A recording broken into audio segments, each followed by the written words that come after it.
Sinasabi niya dapat kasi nangangayayat na, so kailangan mag-exercise si PRRD. Diyan magaling si Claire. Pag tinanong siya ng reporter Patungkol sa Duterte. talagang ano siya, May sagot. bakbak siya, may sagot. Pero pag tinanong patungkol sa programa ni BBM, wala siyang magsagot. Lagi siya, ha? Mukha siyang tangang abogado. Ganun siya mukha. Ha? Pero pag patungkol kay Duterte, yung mukha siyang attack dog na vlogger. So dalawang katauhan nitong si Claire. Tangang abogado, tsaka attack dog na vlogger. Yan, totoo naman, vlogger to eh. Ang akala ko lang, dadalhin niya diyan sa PCO yung pagka-abogado niya kasi dalawang personalidad to.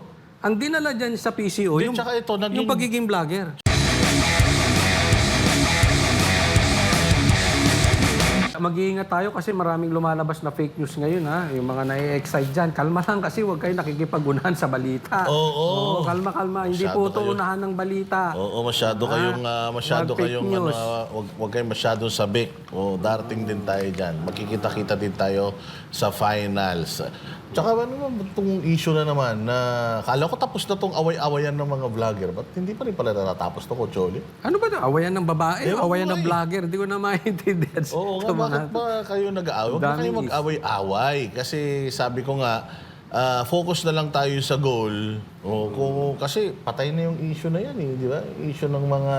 De, partner, bakit sa tingin mo parang pilit binubuhay? Hindi ko din alam eh. Kasi ang daming problema ng Pilipinas. Instead, ginagamit natin yung ating energy sa pagsilip sa kamalian ng bawat isa. Bakit hindi natin ubusin yung ating enerhiya sa pagsilip sa kamalian ng mga nasa gobyerno? Di ba? Yun na lang. Doon na lang tayo mag-focus. Alam ko, mayroon kayong mga inis sa isa't isa. Ang Banateros, walang kakampihan dyan. Alam mo, Boss Dada, ma-share ko lang nung bagito ko sa pagbablog. Kailan yan? Mga, ano yan? 19 ano yan? Grabe ka. 2022 lang. Okay, bagitos. Nung bagito ako sa pagbablog, talagang mapagpatul ako kahit na pati vlogger, ginagawa kong content. Kasi kailangan 2 beses, 3 beses ka nagla-live. So, patol ka ng patol sa mga pero nung na-realize ko, dapat din mag-mature ka rin naman sa content. Pag magkakasama na kayo, hayaan mo na yung differences nyo. Kasi even mag-asawa, may differences yan eh. Kung hindi kayo, if you cannot agree to disagree, para sa akin, masyadong rookie, masyadong sa akin lang naman yun. Siguro, let's go beyond doon sa personal natin. And then, sabi mo nga, let's focus on the... Let the main thing be the main thing. Ang main thing dito, politiko, hindi naman yung... Kung type ba yung isang vlogger, type niya ba babae o lalaki o gusto niya maraming lalaki, marami siyang... Bahala na sila doon, kanya-kanya na lang po yan. Para sa akin lang. Kasi sa akin noon din, ganyan din ako. Nung bagito ako.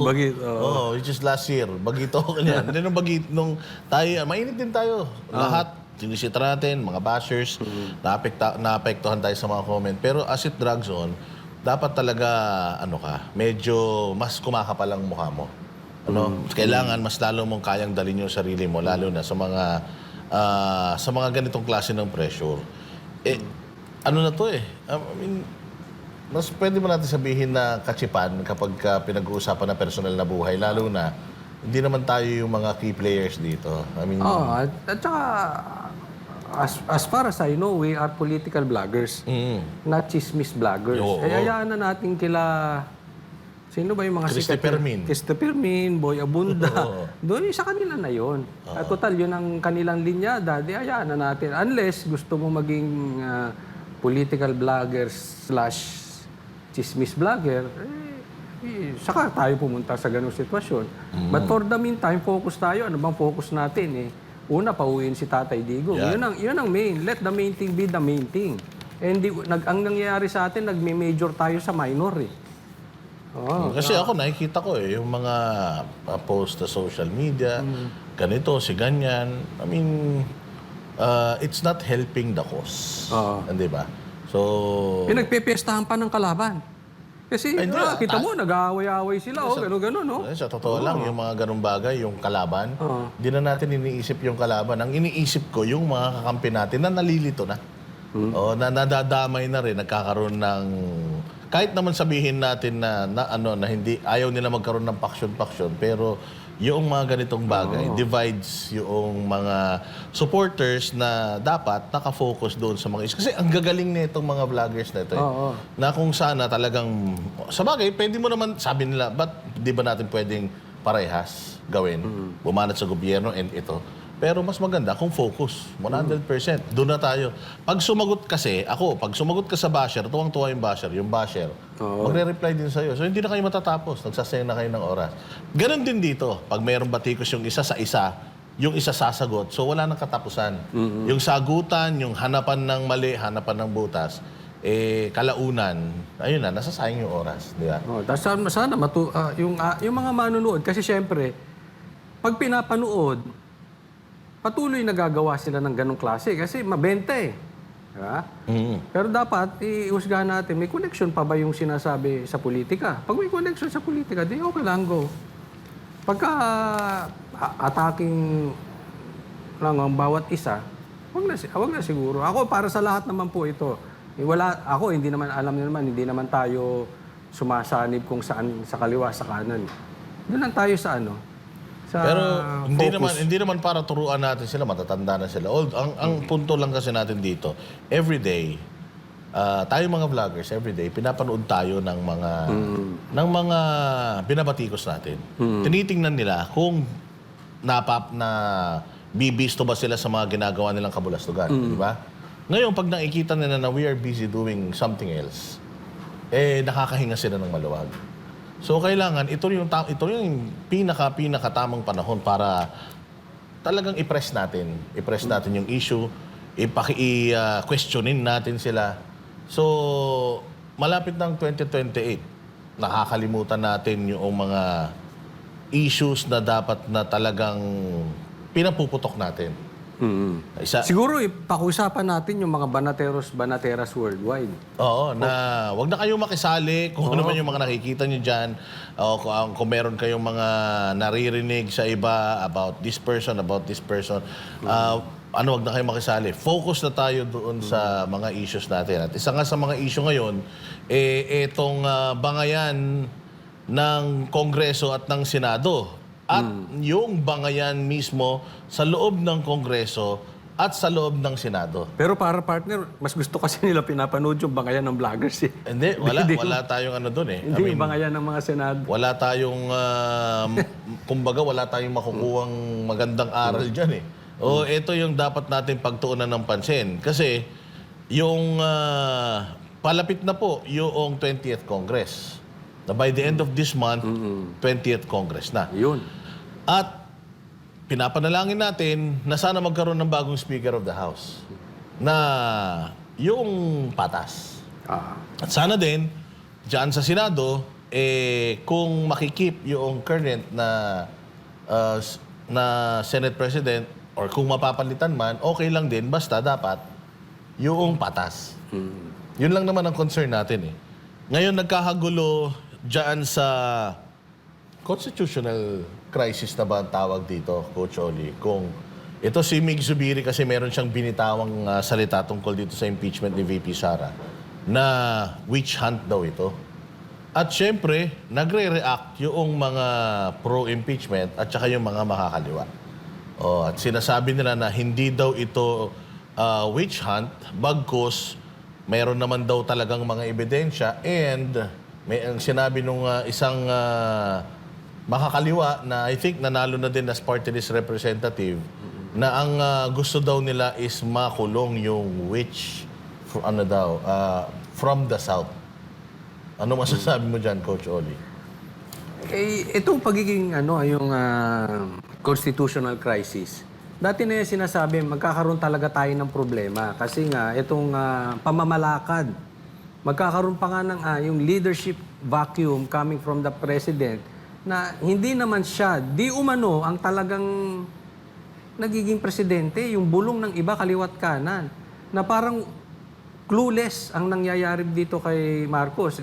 Pag tinignan mo rin yung sa impeachment, parang wala na ring direksyon dahil ipokrito ang kinalalabasan. Dahil alam naman natin, galing sa masamang prutas yung impeachment na yan.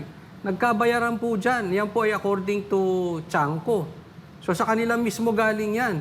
Kada pirma niya magkano. Mas malaki pa yung nakubra nitong mga congressman di umano kaysa dun sa iimbestigahan nilang impeachment. So, para sa akin, dapat talaga ituloy yung impeachment. Pero pag tiningnan mo sa isang banda, unconstitutional din yung pagkakabuo ng pirma na yan. So, hindi dapat yan matuloy. So, ang labo talaga ng sitwasyon, and at the same time, meron pa yung pang fourth complaint na yan. So, yung one-year bar rule, questionable din. So, sa suma total, yung pinaglalaban nila is unconstitutional in itself. Hindi nila inaano yan, ini-explain yan.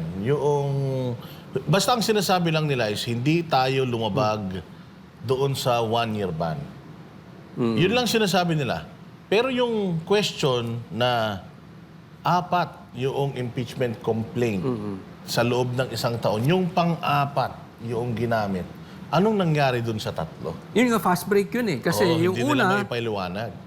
final. Tapos nasundan agad. Halos magkakasunod yan. Sinundan ng second. And then sinundan agad ng pangatlo. Ako nga, sina-challenge ko sila. Pinagtatawanan ko, wala na yan. Tapos yung fourth, fast break yun. Bago lang mag-eleksyon, ipinasa in less than, ilang oras lang, nagkapirmahan. Kaya halatang fast break yung sinasabi nila. Paano mo mababasa yung buong impeachment complaint na napumirma ka, doon pa lang sabit na. Hindi naman yung pagbabasa ang nagpapirma ron eh. Ang nagpapirma doon yung sinasabi ni Chanco. Yes. Talagang fast break yan, lahat na yan. Yung una, nagkabayaran na hindi naman nila or dininay nila bahagya, hindi naman nila kinrucify yung nagsasabi na nagkabayaran. Tapos itong 1-year ban o 1 year na hindi ka pwede, kailangan isang impeachment lang per year. Tsaka umamin si Garin na ang nag-ikot noong impeachment, yung articles of impeachment, yung anak ng presidente. Oo. So dyan pa lang, makikita mo na talaga na political. And nung tinanong mo, yung anak ng presidente, bakit niya ginawa yun, anong sagot? Ikaw ba naman, ipahuhukay yung lolo mo. Gustong ipapatay yung mga magulang mo. Kailangan pa ba nating tanungin yan? So, ibig sabihin, personal. So, umamin yung anak na kaya nila pinush itong impeachment is because pinipersonal nila na hindi dapat. Oo, na hindi dapat. Kailangan talaga kung may ginawang mali, dapat ebidensya. Pag tinignan mo, bad faith talaga eh. Ano sabi ni Marcos, ni BBM? Against siya dyan sa impeachment. Tapos yung anak mong unang pipirma. Diba? Anong klase yun? Wala kang influence sa anak mo? O sadyang niloloko nyo lang ang taong bayan? Gaya ng sinabi mo, hindi nyo papapasukin ng ICC. Ayaw nyo suportahan yan.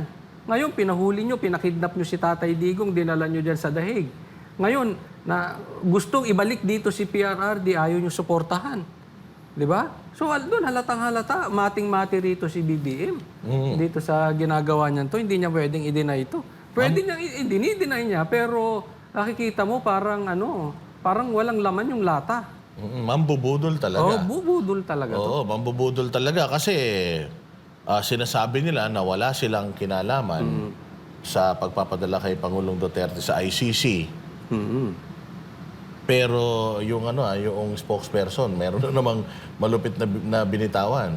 Kasi si Pangulong Duterte nangangayayat daw, pag-uusapan natin mamaya yan. Pero ang sinasabi niya is mag-exercise. Baka kailangan niya ng exercise. Ito si Claire. Oo. Siya na bang official spokesperson? Hindi ko alam kasi supposedly USEC siya pero siya yung nagiging spokes ngayon. Ang pulso ng netizen, nung nakita natin, kasi kumalat yan sa social media, nakita natin yung mga comment. Ang kino-comment doon kasi is, akala ko ba, wala kayong kinalaman doon.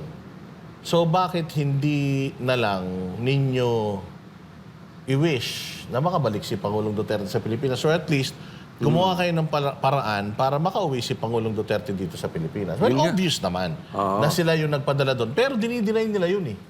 So since dinideny nyo yun, bakit pinababayaan nyo si Pangulong Duterte na nandoon? Mr. Denial to mga to. Hindi lang dinideny nila yung pagpapakidnap kay PRRD, pati yung pagbalik, dinideny nila. So sa talagang deny sila. Pero bigyan ko lang ng komentaryo itong kay Claire. Sinasabi niya dapat kasi nangangayayat na, so kailangan mag-exercise si PRRD. Diyan magaling si Claire. Pag tinanong siya ng reporter Patungkol sa Duterte.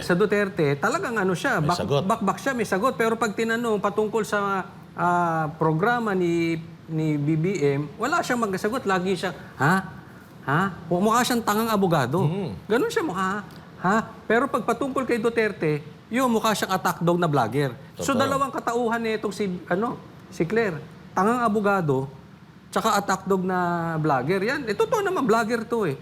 Ang akala ko lang, dadalhin niya diyan sa PCO yung pagka-abogado niya kasi dalawang personalidad to.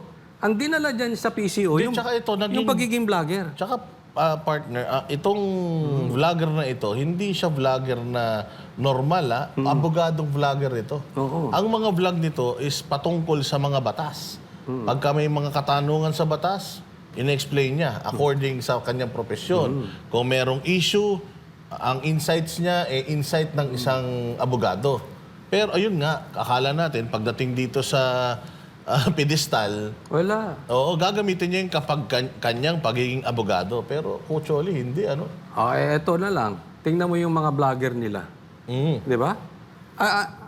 Ito hindi sa dahil nandito tayo sa kabilang parlor.